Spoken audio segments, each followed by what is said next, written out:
नमस्कार, entertainment daily देख रहे हैं आप और मैं हूं आपके साथ शालिनी। वेब सीरीज लवर्स के लिए साल 2025 बेहद खास होने वाला है। स्क्विड गेम जैसी सीरीज पर काम कर चुके विक्रमादित्य मोटवानी एक jail drama series black warrant लेकर आने वाले हैं। इसका दमदार टीजर नेटफ्लिक्स पर जारी किया जा चुका है।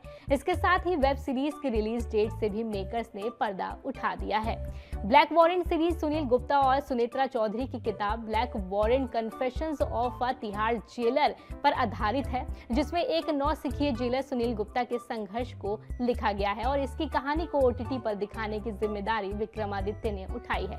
इस मोस्ट अवेटेड सीरीज का टीजर भी जारी हो चुका है। इसमें कई ध्यान खींचने वाले दृश्य भी दिखाए गए हैं। टीजर की शुरुआत सुनील गुप्ता के एक इंटरव्यू से होती है, जिसमें वह जेलर की नौकरी का महत्व बताते हुए कहते हैं कि ये नौकरी समाज की सबसे महत्वपूर्ण नौकरियों में से एक है। इसके बाद जेल के अंदर काम करने के उनके संघर्ष को दिखाया गया है। आमतौर पर माना जाता है कि जेलर का शारीरिक तौर पर मजबूत होना जरूरी होता है।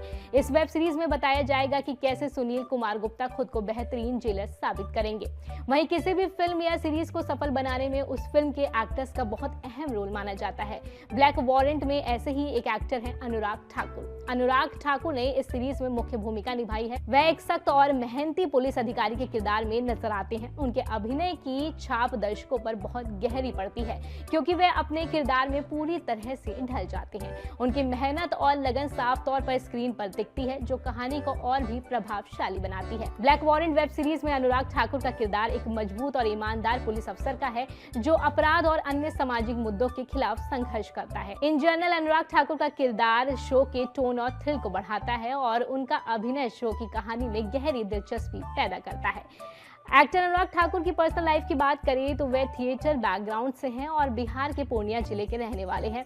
वे मिडिल क्लास फैमिली से आते हैं। पिता टीचर हैं और मां हाउसवाइफ है। 3 भाई बहनों में सबसे छोटे अनुराग बचपन में एक्टर्स की खूब मिमिक्री करते थे। राजेश श्रीवास्तव के फैन थे और स्टैंड अप कॉमेडियन बनना चाहते थे। 10वीं तक की पढ़ाई पूर्णिया से ही रहकर की। वहीं 11वीं और 12वीं की पढ़ाई झारखंड के जमशेदपुर से पूरी की। मैथ्स और इंग्लिश के सब्जेक्ट में उनकी दिलचस्पी थी। अनुराग पशुपेश में थे कि आगे की पढ़ाई के सब्जेक्ट से पूरी की जाए और इस दौरान उनकी मुलाकात उनके पिता के एक दोस्त से हुई, जो जेएनयू में प्रोफेसर थे। प्रोफेसर ने उनसे एक दिलचस्प सवाल पूछा कि अगर कल दुनिया खत्म हो रही है तो ऐसी कौन सी चीज है जिसे ना करने पर उन्हें पछतावा होगा। तब उन्हें महसूस हुआ कि उन्हें एक्टिंग के क्षेत्र में हाथ आजमाना चाहिए। वह दिल्ली चले आए और जाकिर हुसैन इवनिंग कॉलेज में इंग्लिश लिटरेचर में ग्रेजुएट की पढ़ाई शुरू कर दी। इस दौरान अनुराग ने क्षितिज थिएटर ज्वाइन कर लिया और फिर वह लगातार 7-8 सालों तक थिएटर करते रहे, अपने स्किल्स को मांझते रहे। अनुराग बताते हैं, ऐसा नहीं है कि उनके साथ सब फील गुड ही रहा। दिल्ली आने के बाद उन्होंने तकरीबन 6 बार एनएसडी में दाखिले की कोशिश की। हर बार वह असफल ही रहे। एक्टिंग वर्कशॉप तक वह सेलेक्ट हो जाते थे, लेकिन उससे आगे नहीं बढ़ पाते थे। पहली बार फेल हुए तो उन्हें बेहद बुरा लगा। फिर खुद को समझाया कि मनोज बाजपेयी भी यहाँ पर दाखिला लेने के लिए लगातार 4 बार असफल हुए थे। अनुराग ने कहा कि जब भी मैं फेल हुआ तो मुझे खुशी हुई। मैंने कभी नहीं सोचा कि मुझ में कोई कमी है। इसके इतर मुझे खुद को और बेहतर बनाने का विकल्प मिलता गया। इस बीच साथ वाले लगातार कहने लगे कि उनकी एक्टिंग स्किल्स इतनी बेहतर हो गई है कि उन्हें मुंबई का रुख कर लेना चाहिए, लेकिन वे थिएटर करते रहे। अकॉर्डिंग टू अनुराग, उन्हें लिखने का बेहद शौक है। उनके दादाजी तारानंद ठाकुर कविताएं लिखते थे।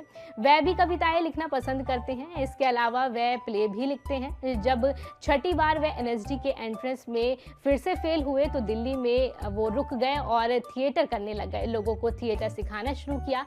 7-8 लोगों के साथ मिलकर खुद का अदम्य नाम से एक ग्रुप बनाया।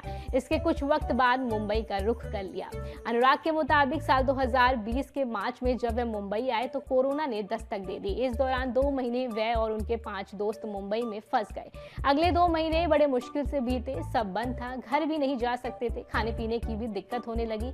दुकान का शटर आधा खुलता तो वहां से कुछ खाने को ये लेकर आ जाते। इसी तरह 2 महीने बीते। फिर रेलवे ने एक स्पेशल ट्रेन चलाई। उससे वह दिल्ली अपनी बहन के घर चले आए। साल 2022 में अनुराग फिर मुंबई आए। इस दौरान कई थिएटर किए। पृथ्वी थिएटर द्वारा आयोजित कॉम्पिटिशन्स में भी हिस्सा लिया।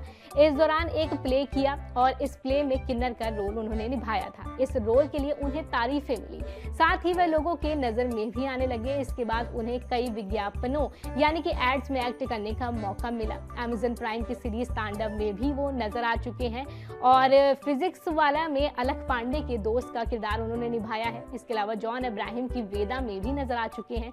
साल 2021 की मैथिली फिल्म समांतर में भी अनुराग नजर आए हैं। इस फिल्म को नेशनल अवार्ड भी मिल चुका है। वहीं इसके अलावा अनुराग को चीज केक और गर्मी जैसी फिल्मों में भी देखा जा सकता है। वेब सीरीज की बात करें तो ब्लैक वारंट 10 जनवरी 2025 को OTT प्लेटफॉर्म नेटफ्लिक्स पर रिलीज होगी। ब्लैक वारंट केवल एक क्राइम थ्रिलर नहीं है, बल्कि ये एक संदेश भी देता है कि अपराधियों को सिर्फ कानून से नहीं बल्कि इंसानियत और अच्छाई से भी हराना चाहिए।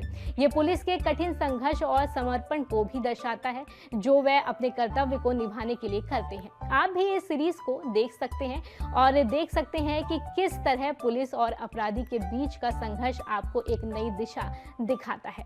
तो ये थी अनुराग ठाकुर की लाइफ से जुड़ी कुछ इंटरेस्टिंग बातें। उन्होंने कई बड़ी फिल्में और वेब सीरीज की हैं और आपको ये कैसी लगी स्टोरी हमें ज़रूर कमेंट सेक्शन में बताएं। ऐसी स्टोरी को और देखने के लिए इंडिया डेली और एंटरटेनमेंट डेली को फॉलो करें। नमस्कार, धन्यवाद।